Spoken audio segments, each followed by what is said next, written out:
Amen. Amen. Thatha ithuba ke ngibulisa uthatha komama osisi abantu abatsha Sunday school egameni lika Jesu. Amen. Amen. Ndisinisiwe ke ndibusiswa kombono omtsha. Yesu wenze lencebe impilo yami ngenyimini. Ndizibona ke sendleleni emasolweni ngelinye ilanga. Amen. Ndiyambulela kuYesu Kristu eseyinkosi empilweni yami esandigcinele ndingusisi osekhulile kodwa ndikhulele kuye ndincedwa nguye endleleni. Andinawo mina amandla okuzenzela izinto njengomuntu ongusisi kodwa yena uyandenzisa izinto nezenziwa ngotata uyandenzisa. Haleluya. Ndiyazibona kuba ke ezintweni zonke ezikhona ezihlakaniphile okanye izinqumo zonke nathi siphatha nisesezweni ndizibona bazihlakaniphile kodwa esona sibaluleke kakhulu kuma empilweni sesisokuba noYesu. Amen. Asekuseni ke ndiyambulela uYesu ndisemi kule ndawo egameni lika Jesu waseNazaretha. Sizocela nje siyeni ke ezweni lenkosi sofumana incwadi isifundo sethu phaka kwincwadi yezityhilelo ku chapter 2 newe Isaiah chapter 46. Isaiah chapter 46 siqale ufunda phaya ke kwizityhilelo chapter 2. Cela ndifundele umuntu onesixhosa ezi noba sesisidala.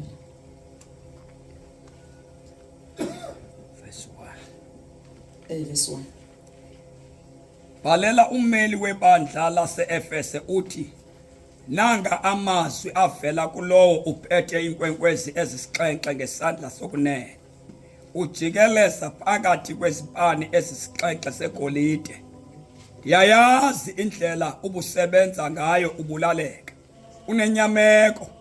Ndiyazi ukuba akubanyamezeli abantu abakhohlakeleyo. Ubavavanyile abo babesithi bangabathunywa bengengabo, wabafumanisa bengamaxoki. Ubunzima ubuthwele ngenyameko ngenxa yam, akoyiswa. Kodwa ke nansi indawo ngakuwe, akusandithandi njengoko wawundithanda ekuqaleni. Khawukhumbule indlela owawabhaxa ngayo, yahlukana nezo. Qhuba ngendlela ubuhamba ngayo ekuqalekeni. Ukuba akuguquki, ndiyakuza ndisisuse isibane sakho endaweni yaso. Kambe ke nansi indawo ekuthethelelayo, imikhwa yamanikolowa uyithile kanye njengam. Lowo unendlebe zokufa makaluve udaba oluthethwa ngumoya ebandleni. Lo isayo lomnika ilungelo lokutya kumthi wobomi osemyezweni kaThixo. Amen. Igama lenkosi. Apha ke incwadi lebhalelwa ibandla lase-Efese. Kuthiwa ke uJohane makabhale abhalele ibandla lase-Efese. Ndingathanda ke ucele umaphini undifundele ke tata sizohamba nayo. Amen. Verse number 1.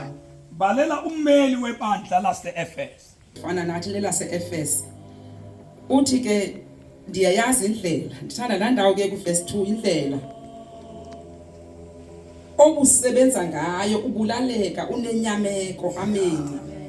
uThixo ke ubhalele ibandla uyabona oba belikade lisebenza kakuhle. Uyakutshuba ndiyayazi indlela belisebenza ngayo. Kuyacaca ngokuba khona indlela esebona selisebenza ngayo alisasebenzi kakuhle. Amen. Uthi ke ngoku apha kule ndawo uthi benibulaleka ndiyayazi lonto. Nibanyamezela abantu abakhohlakeleyo. Haleluya. Uthi benibulaleka ninyamezela abantu abakhohlakeleyo. Amen. Aba bantu kuyacaca banyani uThixo babemfumene ngenene. Amen. Ngoba xa uYesu engene ngokwenene uyakwazi kunyamezela. Amen. Unyamezela nje abantu abakhohlakeleyo ubanyamezele. Amen. Ngoba kutsho ukuba xa usindiswe abazi bakho abantu abakhohlakeleyo zininzi indlela zokukhohlakala. Zininzi indlela zabantu abenza ngako ukukhohlakala. Ukhona ukukhohlakala lapho uhleli khona endaweni ohleli kuyo. Ukhona ebandleni phakathi ukukhohlakala. Amen. So ke ngokuthi ke ndinibona ninyamezela kanye ezo zinto ezontshutshiso bezikhona phakathi nebandla. Kodwa ngoku ingathi khona ingxaki eseyikhona. Amen. Ngawuphinde uqhubeke ke tata ezantsi. ubavavanyile abo babesithi bangabathunywa bengengabo wabafumana bengamaqoqi. Ubavavanyile ababesithi bangamathunywa bengebabo kanti bangamaqoqi. Amen. Ngoba bakhona abantu abafuna bethunyiwe besithi bathunywe nguThixo kanti abathunywa nguThixo. Amen. Uthi ke wena ubavavanyile, that means elibandla lalihlali kumoya libabona abantu abangalunganga. Amen. Labavavanya lababona ababalunganga. Hallelujah. Uthi ke ndiyanazi benibavavanya abantu abangalunganga phakathi kwebandla. Amen. Ingathi nathi sikake libandla elivavanyayo. Amen. Uthanje ingathi siyake sifuna ukuvavanya umoya khona phakathi ebandleni. Amen. Ngoba ibandla lase-Efesu lalisenza kakuhle kodwa kuthume endleleni laphinde langakwazi ukwenza kakuhle, kodwa uthi uThixo ndiyayazi indlela ebenisenza ngayo kakuhle, benivavanya nechomoya. Amen. Kwakubalulekile ukuthi ibandla lalombule kwelenyani kuYesu laliphiwe izipho zokuvavanya, laliphiwe izipho zakwamoya. Umoya ongcwele wayehleli kulo ngaphakathi elenzisa izinto. Hallelujah. Kodwa ke nansi indawo ubunzima ubuthwele ngenyameko ngenxa yami. Uthwele ubunzima ngenxa yami akoyiswa. Amen. Bukhona ubunzima obufumana ongumntwana kaThixo kodwa uyabunyamezela xa songenwe ilento kaThixo. Amen. Uthi ubunzima bebukhona akutshongo xa ukholwa ubunzima bazibakhona bubakhona ubunzima kodwa ngenxa kaYesu yabunyamezela. Amen. Uyazigcina kuye uYesu noma ubunzima bukhona akutsho ukubulaleka kukhona nje endini kaThixo ubulaleke kodwa uyabugcina ngoba kaloku wena unancedwa nguYesu. Hallelujah. Kodwa ke nansi indawo ngakuwe akusandithandi njengoko wawundithanda ekuqaleni. Nansi indawo ke ngakuwe bandla lase-Efesu, anisandithandi njengoko nanithanda ekuqaleni. Amen. UThixo ubona isiphako kwenu bandla. Amen.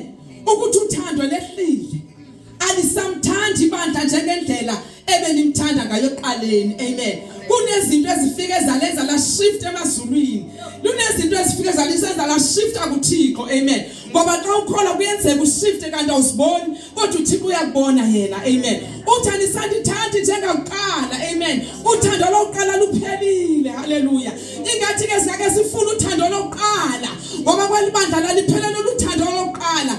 Ingathi ke thina siyangalifuza libandla kuthethwa ngalo, singake sifuna uthando lokuqala ekseni ndizomemezela uthando lokuqala ukuthi uThixo makasincede ke singafani naba baphelela uthando endleleni. uThixo makasincede asiphe uthando lokuqala. Amen.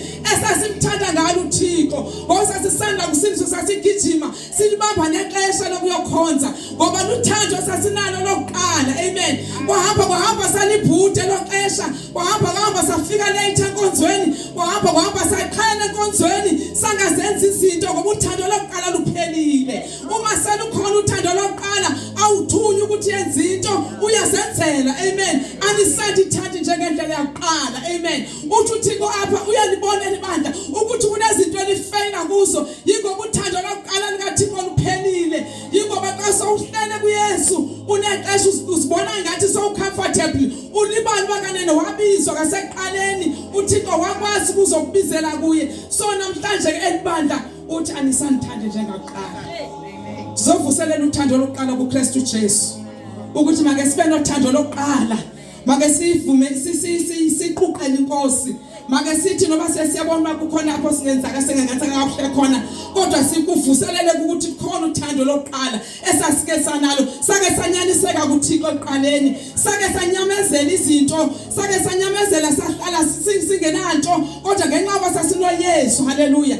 Make sivuselele uthando lokuqala ekseni. Ndizothi nje make sivuselele olathando lokuqala kuYesu, make sithandane ngathi siyaqala ukubonana, make kube ngathi ngele xesha sasisanda kusindiswa sasihambela phezulu, make simbabaze uYesu simphakamise nalapho sihamba khona. Hallelujah. Ngenxa kukho uthando lokuqala. Amen. Elibandla ke lona lahamba langamthandi uYesu njengendlela elimthanda ngayo. Uthi ndiyabona ngokuba ikhona indawo ngakuni, ndinendawo, makangabinandawo uThixo ngakuthi, makasithande, makasibone simthanda. Amen. Makungabikho ndawo azofika athi ndinendawo ngakuni, ingathi lona lowo ngathi Thixo ncede ungabi nendawo ngakumi. Hallelujah. Ndikuthanda kwathando lokuqala esa ondibizela kulo. Hallelujah. uthando lokuqala ke bangcweleni uyakhuthalisa akonqeni ukufunda iBhayibhile akonqeni ukuthandaza ngenxa yothando lokuqala akonqeni ukufakaza ngoYesu apho khona ngenxa yothando lokuqala uthando lokuqala lukwenzisa izinto obungena kuzenza wena ngenyama yakho ngoba selugcwele uthando lukaYesu phakathi enhliziyweni yakho lukwenzisa izinto umoya ongcwele uyahlala ukufundise akwenzise kodwa uthando lokuqala masiluhlaziye namhlanje ndizotsho nje ukuthi uthando ebesimthanda ngalo eqaleni asisamthandi ngalo make simvuselele ke ngokuthixo simvuselele ezimpilweni zethu sivuselele uthando lakhe enhliziyweni zethu haleluya eqhubeka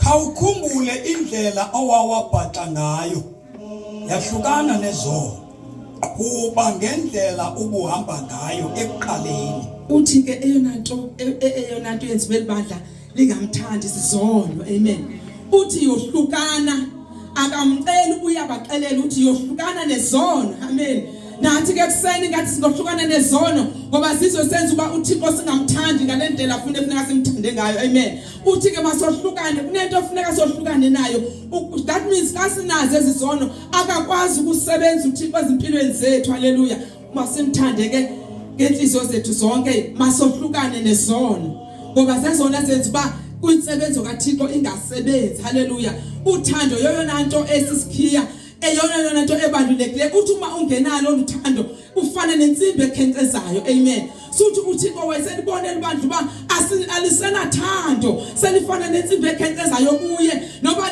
lithi yathandaza akasevu uThixo ngenxa bakalola lisukile kuye haleluya ngenxa yezono amen ngathi ngake silahleke zonke izinto uThixo masohlukane nazo namhlanje uthi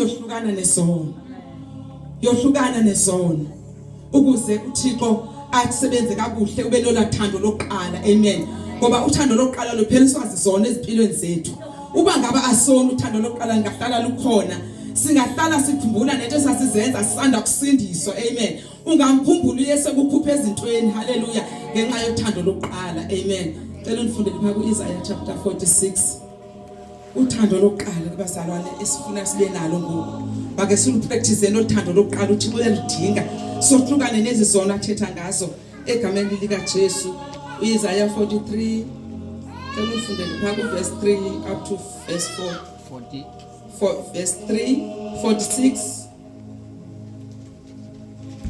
inzike wena ndlu kaYakobi niphulaphuleni nina masalela endlu kaIsrayeli nina endinixhasa kwasekukhawuleni kwenu ndaza ndanisingatha kwasekuzalweni kwenu noda niguke nibe zingwevu mna ndisengulowo unixhasayo nenziwa ndim ngoko ke ndonisingatha ewe ndonigcina nilihlangule amen cela ufunda kwesiXhosa sidala noba kubani nesiXhosa sidala Phulaphulani kumndlu kaYakobi nonke masalela endlu kaIsrayeli nina nabekwayo phezukwami kwasesiswini nina nathwalwayo ndim phulaphulani cela ngiqalelana ethi phulaphulani kumndlu kaIsrayeli phulaphulani kum nina Yakobi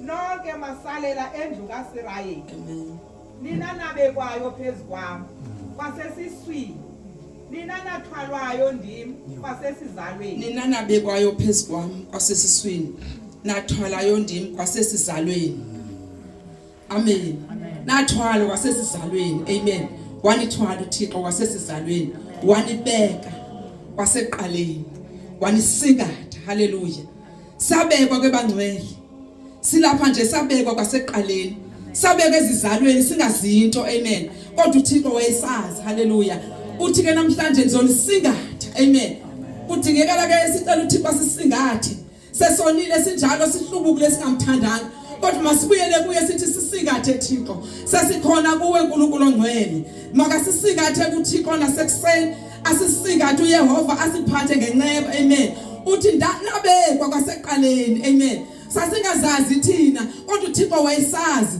uthi Jeremiya ndakwazi ndingekakubumbi ungekabikho kwasesizalweni ndabe ndikwazi amen nathi kwabesazi uThixo wasibeka wasisingatha amen. Sisingathiwe silapha nje nguThixo, amen.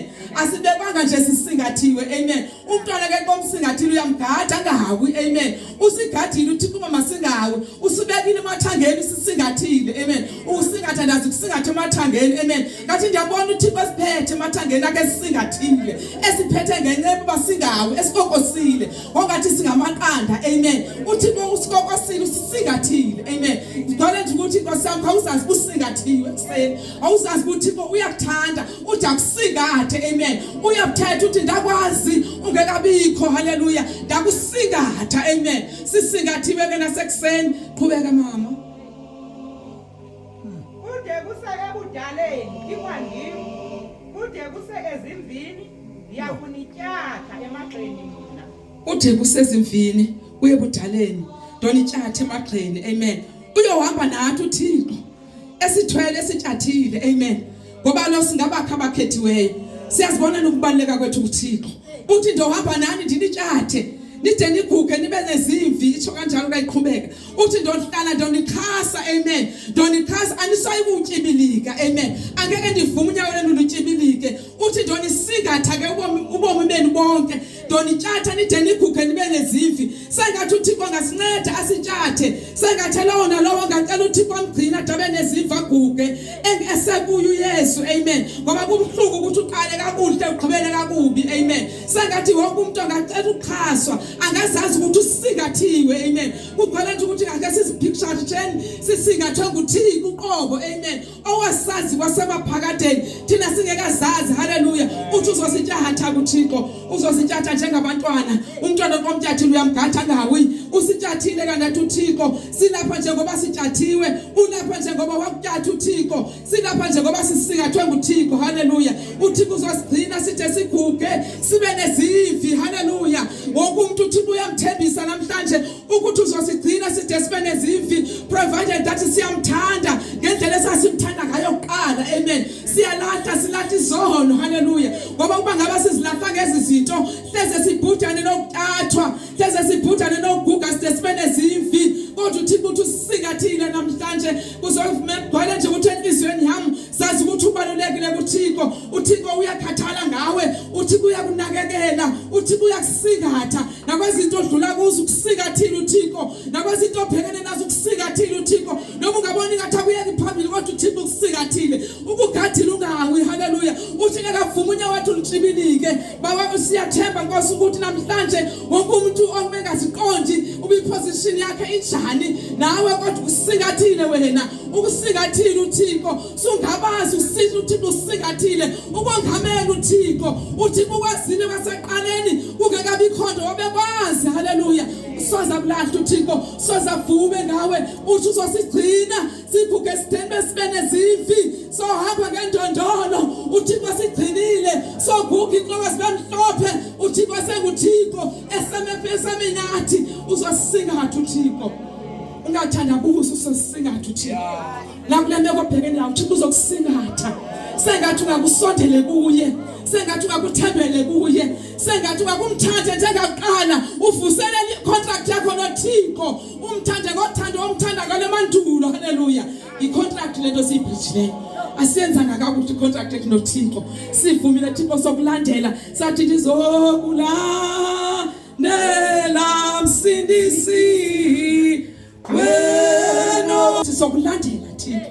Kodwa icontract asiyibambanga, siubhudula umcimbi esasewusayinile ngoba lo siyasasuka kuye, amen.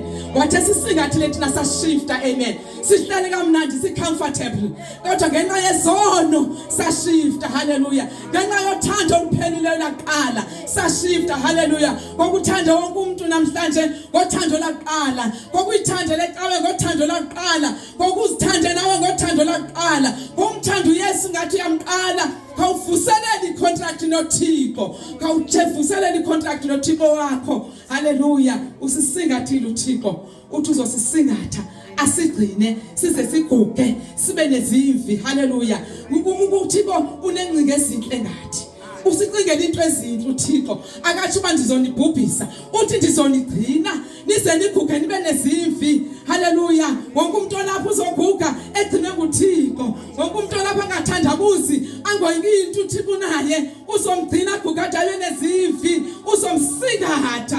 ucela ukusingathwa ke kuseni nguThixo sengathi akakusingatha sowuphelelwe lithemba usithi akuyeke phambili kodwa uThixo ukusingathile zilezi izinto osodlule kuzo uma ungasizodlula kanjani kodwa uThixo wakusingatha ubungazi ubungahlala kanjani kwakulomzi wakho ubungazi kwaba abantwana uzobafundisa ngantoni kodwa uThixo uyakusingatha ngoba uThixo uyasingathana kanene uyamsingatha umuntu wakhe uThixo ngoba uthi intwana kanene umuntu lento okuthanda kangaka uyamnakekela umuntu uThixo uyamthanda umuntu uThixo kodwa sithe sodlule ethandweni likaThixo ngenxa yongenzi kade kwakuhle thando lokuqala anisandithandi njengakuqala mayisikhathaze lento bangcwele yokuthi bathi asisamthandi njengakuqala kodwa isithembiso sethu uzosisingatha athi uzositshatha asigcine siguge side sibe nezimfi haleluya sengathi singake siqonde lento ukuthi sibaleke kanjani kuThixo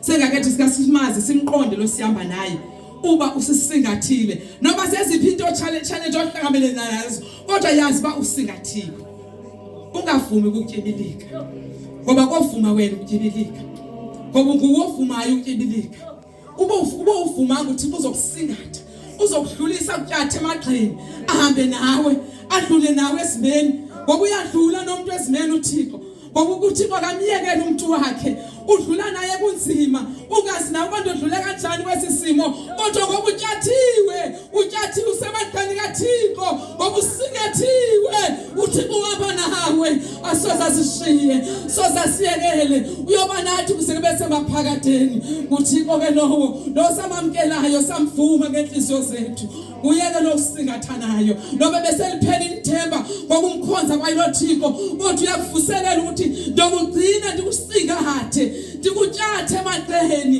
ndohamba nawe esindleleni zonke ekunzimeni ndowa nawe ebumandini ndoba nawe yonke into oyenzayo ndobe ndikhona ndikusingathile egameni lika Jesu waseNazaretha.